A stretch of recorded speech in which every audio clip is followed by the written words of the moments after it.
Travelers. Pada podcast kali ini, kami mengadakan tema spesial tentang paranormal experience. Kita bersama kakak tingkat yang bernama Kak Aris, Kak Vicky, dan kita akan mengulas cerita tentang paranormal experience mereka. Kalian penasaran? Simak cerita kami. Nah, ini kan pengalamannya nih. Mungkin dari kakak-kakak atau mas-mas ini ketemu kayak gituan tuh gimana sih? Pertama kali banget. Oke, mungkin saya juga. Oh boleh. Khususnya saya pertama kali mengalami paranormal experience itu pas tahun 2017 khususnya. 2017 bulan 7 tanggal 23. Khususnya di daerah Jawa Tengah.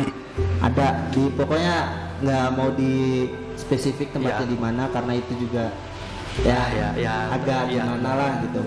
Itu di situ saya ditunjuk sebagai pemegang keuangan di suatu rumah makan.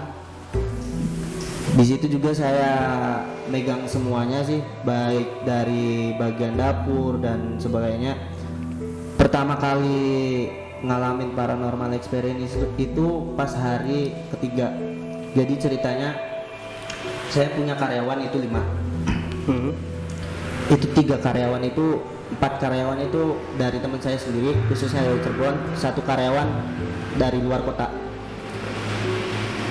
Jadi awalnya gini loh, setiap habis makan itu wajarnya kita itu dibuang lah gitu. Iya, benar. Kalau dikasih kucing kan. Nah, tapi 1 karyawan itu dia berkelakuan aneh bagi saya.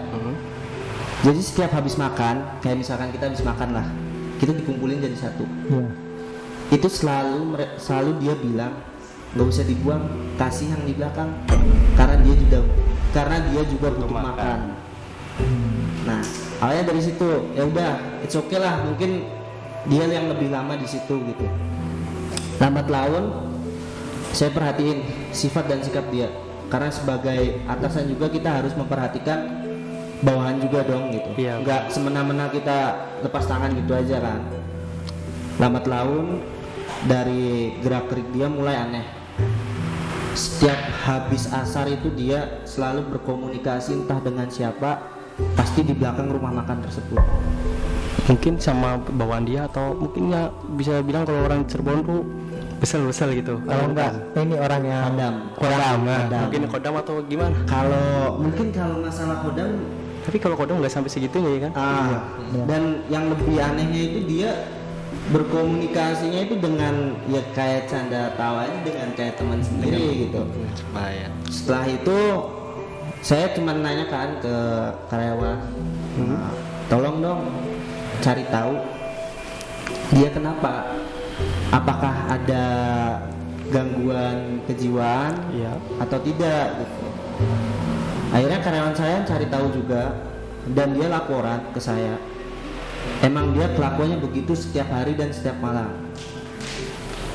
Dan selang berapa bulan, itu sekitar bulan Agustus mau ke September lah, akhir-akhir bulan, itu di sana ada suatu acara kayak haul gitu. Jadi persisnya depan rumah makan kita itu ada suatu makam keramat, dan dia itu kayak nggak terima gitu loh. Ibaratnya orang meninggal udahlah gitu, nggak usah didoain kan. Tapi menurut doain kita kan ya apa baiknya lah gitu kan. Nah, mulai dari situ mulai banyak keganjilan nih. Dari penghasilan yang makin berkurang, makanan banyak yang hilang. Karena mulai dari situ akhirnya saya memutuskan untuk jaga malam sendiri. Setiap jaga malam saya itu ngerasa selalu ada angin gede datang. Setiap malam saya lakuin karena saya ngerasa aneh. Akhirnya saya minta karyawan 1 buat nemenin saya, dan karyawan juga mengatakan, iya mas, saya juga ngerasain. Itu karyawan cewek ya. Setelah lama saya makin lama kan muak gitu dengan kelakuan si anak buah ini kan. Ditegur kan? Saya tegur juga dengan baik lah gitu. Mas, punten, ngapain ngelakuin kayak gitu. Setiap habis makan dikasih ke pohon. Setiap habis asar kamu ngobrol sendirian belakang. Setiap malam kamu lari-lari gak jelas. Karena mungkin dia nggak terima saya tegur, akhirnya dia marah. Kayak dia marah ngomong ke saya, lo nggak usah ngurusin hidup gua di sini kerja buat lo udah nikmatin aja. Tapi saya sebagai apa ya, jadi bosnya dia itu nggak bisa tinggal diem gitu, kita harus bertindak gitu. Karena habis saya ngasih arahan kayak gitu, malamnya itu langsung ngefek ke saya. Setiap malam saya kan tidur sendiri di suatu ruangan karena udah disiapkan juga ruangan. Setiap malam selimut saya selalu ditarikin. Ada yang tahu yang narikin apa? Ya mungkin semacam lah, mungkin anak kecil kali Ya, anak kecil. Iya benar, yang narik anak kecil. Anak kecil yang agak botak gitu kalau dibilang kan. Setiap malam ditarikin terus sampai akhirnya saya muak. Malam Jumat khususnya muak. Saya bilang, lo kalau mau ganggu hidup saya, ya udah ganggu sekalian, tapi jangan ke usaha saya. Saya tarik lagi selimut, tidur dong. Udah sekitar jam 1, jam 2 dia datang lagi dan ngelakuin hal yang sama. Dia narikin selimut terus. Akhirnya saya muak dan saya berkata kasar, bego, lu jangan ganggu-ganggu gua terus. Dan gak lama kemudian si Mr. Candy datang. Nah, buat kalian yang belum tahu, Mr. Candy itu yang ya tau lah, yang kalau di TV yang loncat-loncat ya kan, sesuatu yang dibungkus diikat ya, pokoknya itu. Nah, di rumah makan itu ada suatu tempat buat nyusun hidangan-hidangan. Itu bertumpuk piring. Dan taulah Mr. Black siapa kan? Iya. Mr. Black itu yang badannya besar Oh, gitu. iya, Berotot iya. tuh, berotot. Yang biasa nganuin like anak kecil. Iya, yang berotot itu. Oh. Siapa ya? Nah, Mr. Black datang dan itu awalnya kecil banget. Kecil kayak anak kecil aja biasa, kecil. Lambat laun, lambat deket. Pecahin semua piring. Nah, mungkin dari Info The Lovers tanya itu apakah restorannya mungkin sebelum dibangun restoran itu dulunya mungkin tempat makam atau pernah apa di depannya ya, restoran kali ada masih dikasih tahu gitu kan, tragedi gitu. ya mungkin kan bisa banyak kayak gitu. Itu sebenarnya lahan kosong dan sering digunakan buat tempat pesugihan. Wah, pantes ya. Terus aja. Banyak kan, Banyak. dedemitnya kalau bahasa Sundanya. Iya. Dedemit. Dan itu belum klimaks ya, Oh, belum masih ada alurnya lagi. Setelah si Mr. Black jatuhin semua piring, itu karyawan berasa telinganya kayak lagi nggak ada deh. Mereka nggak denger sama sekali. Ditutup. Tapi di satu sisi positif itu ada satu. Apa itu? Bahasanya nyonya datang. Nyonya apa itu? Nyonya besar. Nyonya besar lah. Kayak sejenisnya kanjeng datang dan itu langsung bilang, nggak usah takut, saya bakal ngelindungin kamu. Dan itu sumpah cantik banget. Berarti kangen nih cewek-cewek di sini cantiknya. Bukan ada apa-apanya. Gimana? Senyumannya gitu gimana? Cewek di dunia tuh Senyuman dari nyonya itu Lebih senyumannya sih, lebih ke senyumannya itu benar-benar kayak mungkin kalau laki-laki ngeliat tuh meleleh gitu ya. Sweet. langsung itu.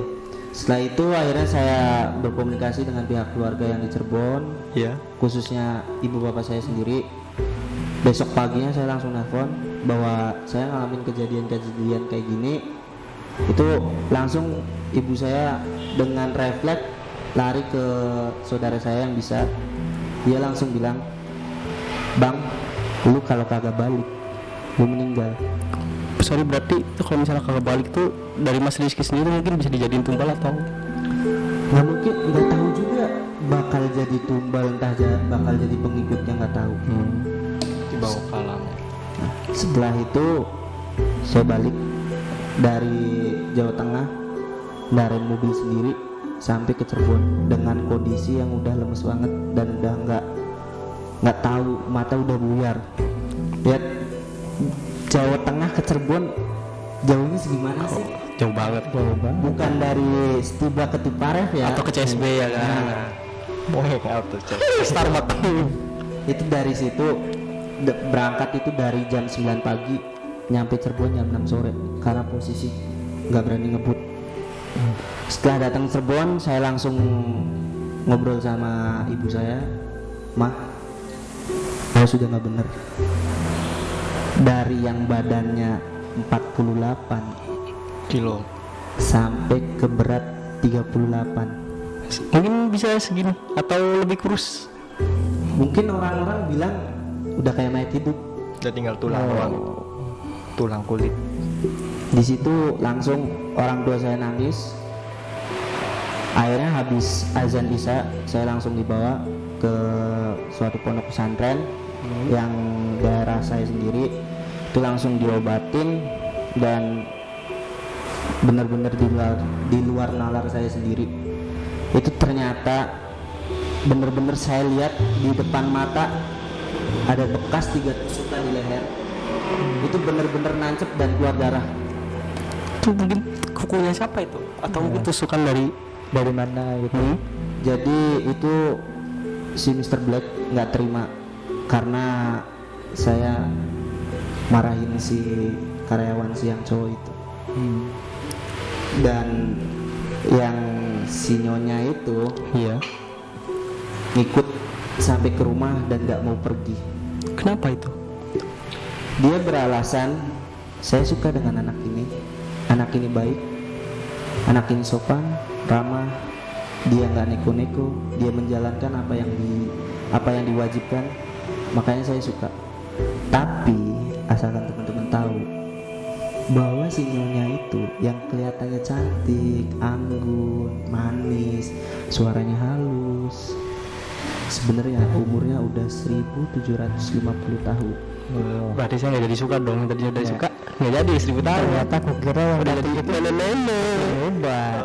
Asli udah jadi nenek-nenek guys. Awet muda Sekali. Dan dari situ efeknya sampai hampir 1 bulan nggak nafsu makan, tidur susah, dan ketika mau tidur mesti diasingin dulu kayak orang meninggal. Nah kan dari Mas Aris sendiri kan udah sembuh. Itu ngilanginnya gimana sih? Dengan cara mungkin ya obat atau mungkin dari sering ibadah atau apa? Kalau saya sendiri jujur, cara ngilanginnya itu gampang sih, dan itu lebih kayak mendekatkan diri kepada Yang Maha Kuasa, lebih banyak sholawat, istighfar, kayak sering-sering tawasulan, kayak jangan tahayulah gitu.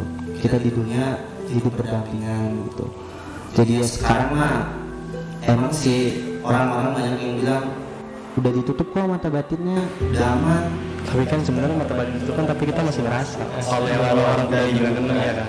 Nah, itu yang saya rasakan. Jadi yang saya rasakan sendiri, mata batin tertutup emang tertutup. Kita nggak bisa melihat, tapi kita lebih kepeka. Iya. Makanya bukan ke cewek ya kan. Itu beda lagi, beda cerita itu.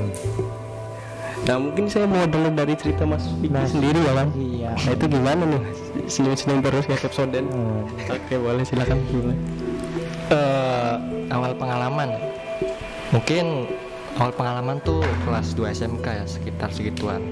Ya saya kayak orang-orang biasa aja, nggak percaya gitu, apa sih gitu, nggak ada kok yang namanya setan gitu. Ya emang setan nggak ada kan, diri kita sendiri setan tuh. Sampai itu pas malam, saya biasa di rumah kan tidur paling lambat ya. Malam itu saya habis masak mie instan. Nah itu habis itu saya masuk, dari situ saya ngelihat ada dia mirip kayak ibu saya sendiri. Dia lagi duduk di ruang tamu, itu saya samperin kan. Pas saya samperin, dia emang udah nggak ada. Saya cek lagi ke kamar kan, ternyata emang ibu saya lagi tidur. Dari situ saya ngerasa ini ganjel nih, tapi ya udah biarin aja, saya tidur kan. Nah, habis kejadian itu saya jadi apa ya, mungkin yang orang bilang mah kerasukan kali ya. Saya tuh jadi anti banget sama yang namanya sholat. Sampai disuruh sholat itu, apaan sih sholat, nggak banget gitu, capek, udahlah nanti aja gitu kan. Terus sampai kelas 3 SMK bapak saya itu nyadar kalau